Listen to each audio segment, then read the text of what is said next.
What is the magician doing now? अब जादूगर क्या कर रहा है? He is showing his empty pocket to everybody. वो अपनी खाली जेब हर एक को दिखा रहा है.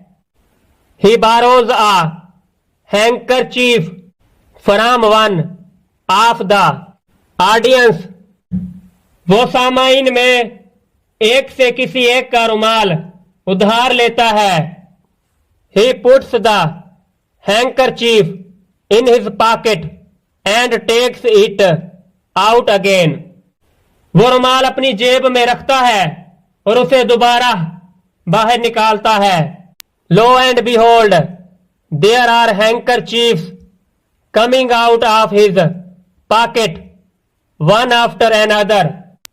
देखो और मुशाहिदा करो, उसकी जेब से यक्के बाद दीगरे रुमाल निकल रहे हैं. Everyone cheers the magician. हर कोई जादूगर को दाद देता है.